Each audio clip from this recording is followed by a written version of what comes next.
Assalamualaikum teman-teman, perkenalkan nama saya Sriwardja Jamaluddin, NIM 19332111098, Fakultas Ekonomi Prodi Manajemen Universitas Muhammadiyah Kupang. Di sini saya akan menjelaskan materi manajemen investasi dengan judul Return and Resiko. Yang pertama, kita mulai dengan definisi resiko.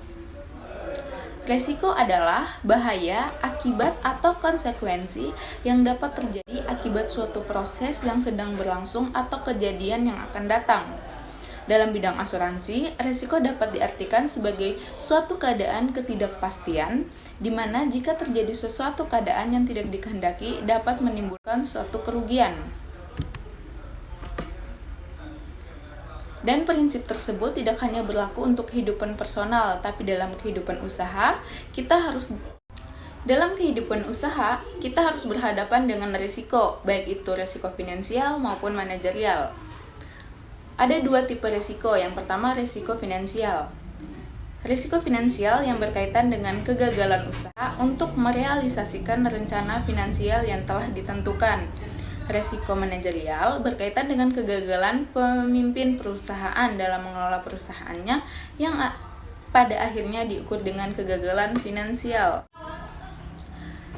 Resiko dapat dikatakan sebagai suatu peluang terjadinya kerugian atau kehancuran. Lebih luas, risiko dapat diartikan sebagai kemungkinan terjadinya hasil yang tidak diinginkan atau berlawanan dari yang diinginkan. Dalam industri keuangan pada umumnya terdapat suatu jargon Hic sering bring about hic return, artinya jika ingin memperoleh hasil yang lebih besar maka akan dihadapkan risiko yang lebih besar pula. Contohnya dalam investasi saham. Adapun pengertian risiko menurut para ahli. Pertama, ada menurut Joel G. Siegel dan Jay Kasim mendefinisikan risiko pada tiga hal. Yang pertama, keadaan yang mengarah kepada sekumpulan hasil khusus di mana hasilnya dapat diperoleh dengan kemungkinan yang telah diakui oleh pengambilan keputusan.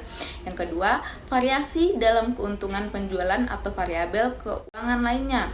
Yang ketiga, kemungkinan dari sebuah masalah keuangan yang mempengaruhi kinerja operasi perusahaan atau operasi keuangan.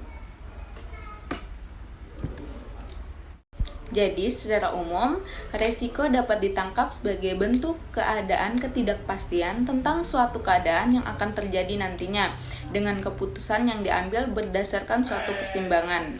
Jadi, secara umum, resiko dapat diartikan sebagai suatu keadaan yang dihadapi seseorang atau perusahaan di mana terdapat kemungkinan yang merugikan. Selain pengertian resiko, adapun pengertian return, yaitu return atau pengembalian adalah keuntungan yang diperoleh perusahaan, individu, dan institusi dari hasil kebijakan investasi yang dilakukan. Menurut para ahli, menurut R.J. Schock, return merupakan laba investasi baik melalui bunga atau dividen.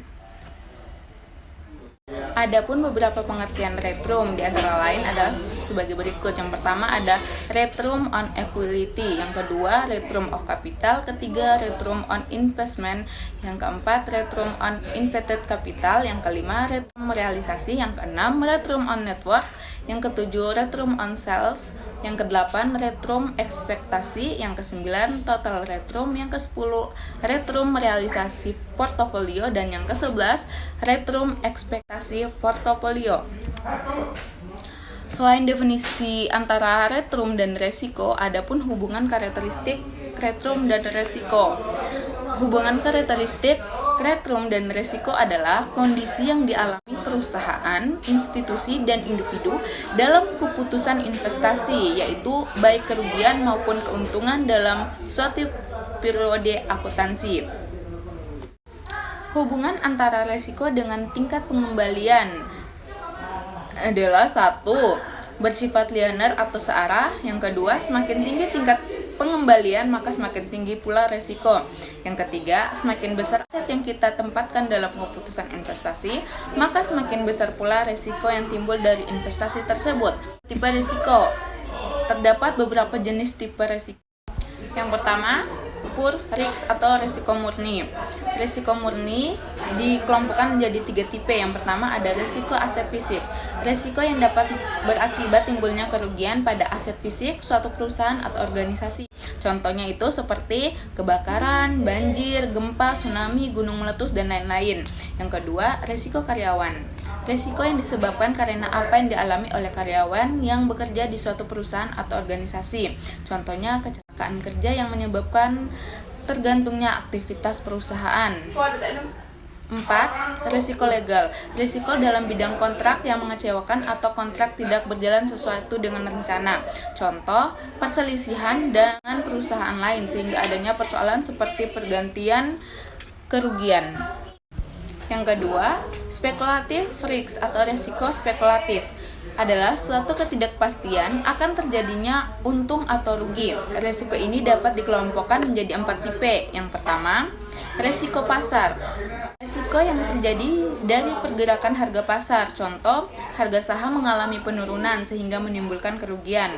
Yang kedua, risiko kredit. Risiko yang terjadi karena counterparty gagal memenuhi kewajibannya kepada perusahaan. Contohnya, timbulnya kredit macet, presentasi piutang meningkat. Yang ketiga, risiko likuiditas. Risiko karena ketidakmampuan memenuhi kebutuhan kas. Contoh, kepemilikan kas menurun sehingga tidak mampu membayar secara tepat, menyebabkan perusahaan harus menjual aset yang dimilikinya. Selain resiko, retrum pun mempunyai tipe. Tipe retrum yang diketahui umumnya ada 2 jenis. Yang pertama, retrum realisasi. Retrum realisasi adalah retrum yang telah terjadi. Retrum ini dihitung dengan menggunakan data lampau atau historis. Yang kedua, retrum ekspektasi, yakni retrum yang diperkirakan akan diperoleh investor di masa yang akan datang. Baik, mungkin ini saja penjelasan singkat dari saya. Jika ada teman-teman yang belum mengerti dan belum paham, saya persilahkan untuk bertanya. Mungkin sekian penjelasan singkat dari saya. Wabillahi taufiq wal hidayah. Wassalamualaikum warahmatullahi wabarakatuh.